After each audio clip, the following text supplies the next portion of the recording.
Greetings everyone, my name is Ayida Honor and welcome to my YouTube channel. Today I wanted to discuss a post that I posted on Facebook, and I just want to add that I homeschool my 5 children and I'm also an entrepreneur, and I share a lot of my homeschool experience on my Facebook, which is Ayida Honor, AYIDA HONOR, and I like to inspire others who are parents, aunts, uncles, big brothers, big sisters, grandparents, just how to engage children, whether your children go to a public school, private school, Montessori school, or they're homeschooled, free schooled. It's just important to engage them in a positive and loving manner. And it's a journey. It's not a destination, so I'm still learning. I'm still in my process. I still reach out to other homeschool parents who help me so much in my journey with homeschooling. And I just want to share the post that I shared this morning on Facebook. So I'll just read it from my tablet here. Before becoming a parent, I was a teacher at a Montessori-inspired school. I observed how children learn, how their minds work. I began to understand that children are naturally curious little sponges. Each child is a genius with something positive to offer the world. Here are 5 ways that one can tap into and encourage the inner genius of a child. So I have 5 different ways, and before I get into them, let me just talk about my past as far as teaching before I was a parent. When I was in my late teens, I was living in St. Croix with my mother and aunt, and I went to high school there, and when I graduated, when I was 18, I moved to the Bay Area, to Berkeley, Oakland, California. So out there, a friend of my mother had a center called Healthy Babies, and this was for crack or drug addicted mothers in Oakland, because the drug crack cocaine was running so rampant and destroying so many families in Oakland in the 80s and the 90s. And so my mother's friend, created this center where she would help these mothers to recover. She would provide housing for them when they were pregnant and also when they had their children. And as far as the daycare, I worked in the daycare. So this was actually very challenging. It was very hard to be in this environment. I was only 18. I worked there for about 2 years, and I would literally go home and cry every day because of the mothers. They didn't want to participate in their children's lives. Of course, they were they were addicted to drugs, and so they only had really one focus, and that was the drugs that they were addicted to. And so the children were just kind of put on the back burner, and I was there and I had one assistant, and it was a house full of children, and you had to feed them, you had to clothe them, bathe them, diaper them, and that part's not hard. It was the emotional part. It was the children. They needed their mothers, and their mothers weren't mentally present or able to care for their children because of their state of mind. And it was very hard for me at that age. I think I might have been too young to be in that position, but I learned so much from being there. So after working there, I was also a student at an acupressure institute, the Acupressure Institute in Oakland, California, and I became certified in acupressure, shiatsu, nutrition. And then after I graduated from there, I went to another massage therapy school, and I went there, and it was called the National Holistic Institute, and I graduated from there as a nutritionist and a certified massage therapist. During that time, I was also working at a Montessori inspired homeschool. Well, it wasn't a homeschool. It started as a homeschool, and the head teacher was actually another friend of my mother's, and so she hired me, and I was trained under her.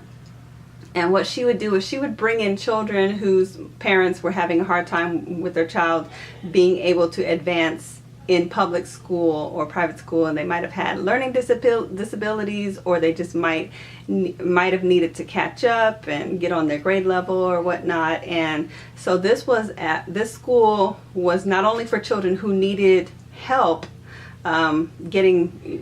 growing and learning different things that maybe they fell behind in schools, but it was also for children whose parents wanted them to be in an environment where they were loved, where they could get individual attention in their lessons on the daily basis, and also where there were alternative methods of teaching. And I learned Montessori methods. The school was also very African centered, so there were lots of African centered and cultural aspects to the daily activities, songs, music, different types of history that we learned wasn't what you would learn in a public school in a textbook. So there was a lot of advantages to working there, because I was able to understand that the Montessori method, which I read Maria Montessori's book, The Absorbent Mind, many times. And at that time, I think I was about 20, 21. And after I finished working for her at that school, and I believe the age group that I worked with was first grade, but in the summers, I would have all the children, because she was also a dance instructor. The head teacher was a dance instructor, so she would be gone during the summers, and for the summer program I had all the children for the summer, and that was 2 years in a row that I did that. It was a much better environment than the Healthy Babies Project with the children whose mothers were addicted to drugs. So I met my husband around that time. We met in the Bay Area, and I believe I was 21, and we decided that we were in love and we wanted to be with each other. We decided to move to San Diego. We lived there for a while, and then we ended up moving to Atlanta because my mother had a house there. And I know I'm rambling a little, but I'm getting somewhere. We moved to Atlanta, and when we got to Atlanta, we had our own house.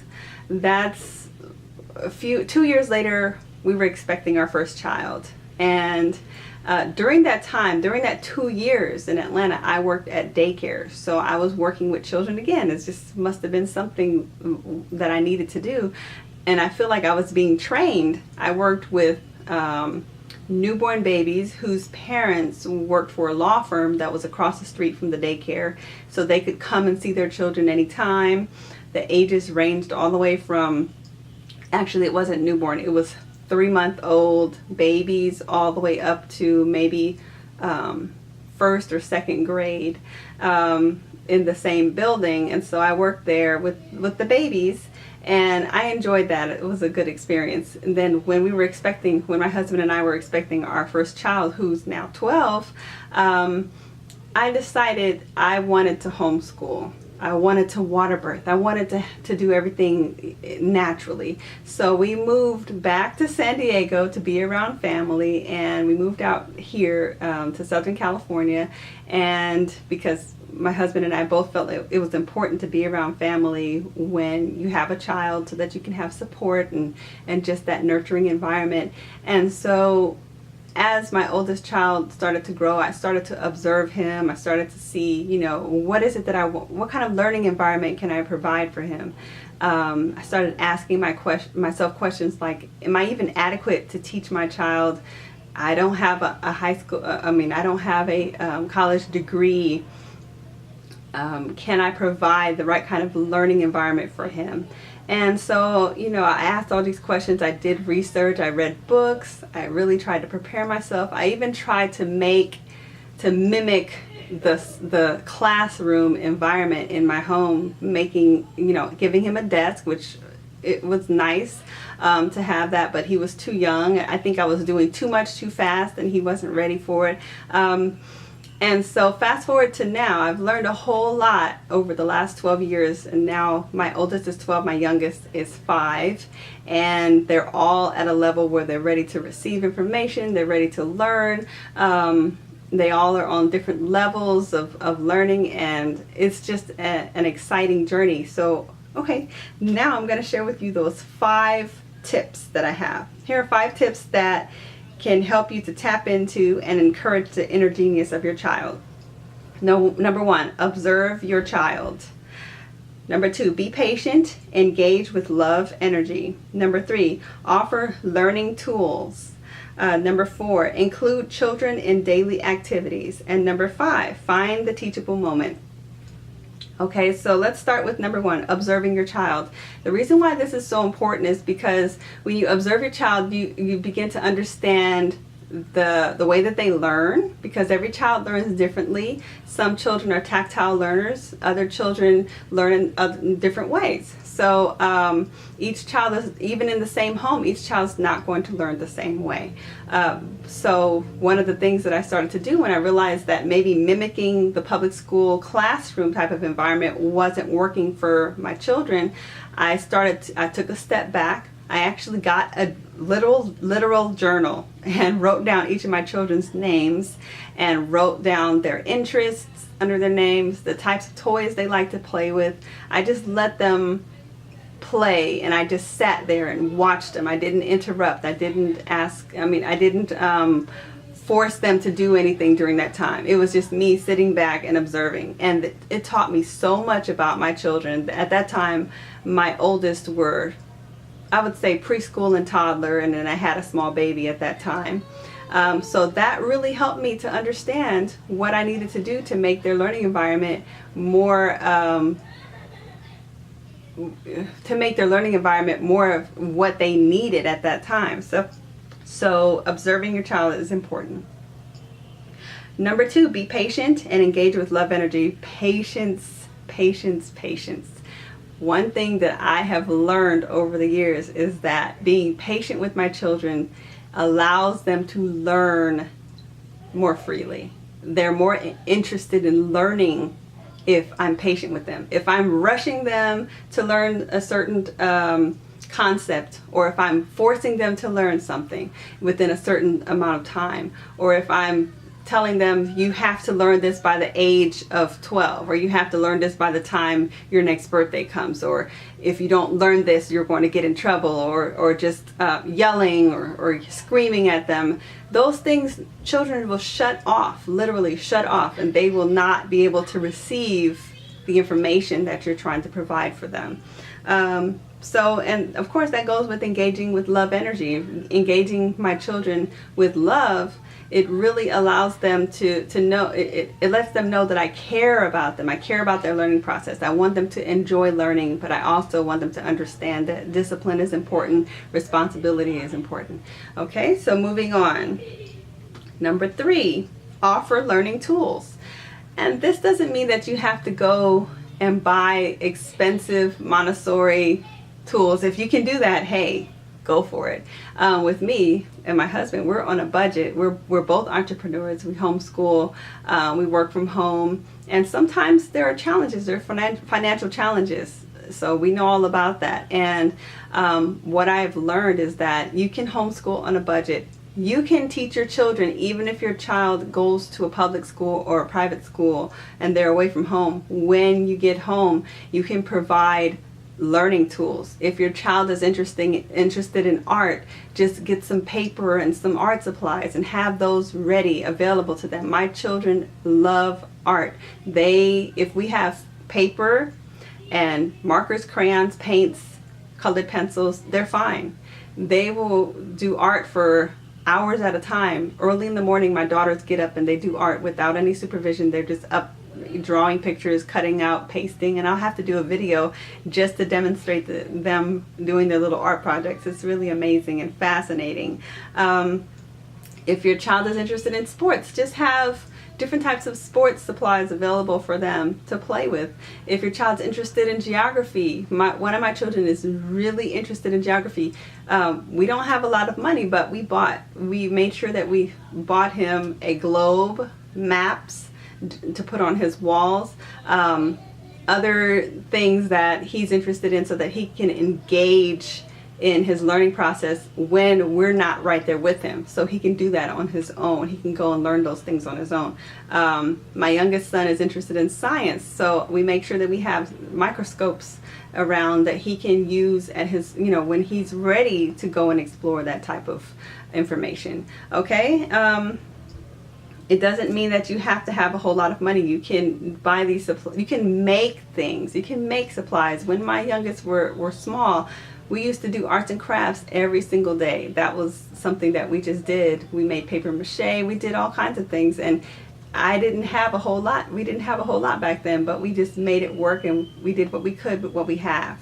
Okay, so number 4, include children in daily activities. Okay, this is something that I do all the time because my children are here with me all the time. So if I'm cooking, they'll come in the kitchen. They help me whatever level they're at, as far as, you know, can they help me to open up, help me to chop vegetables if they're older. Maybe they want to help me make bread, so we get out the mixer and we mix the ingredients, and it becomes chemistry class. You know, we have cooking classes every Saturday, sometimes more often than that, and my children really look forward to it. The ones who are not as interested in actually cooking, like my 11-year-old, will actually just read the recipe out and help us do the measurements, and sometimes he'll just assist with whoever needs assistance.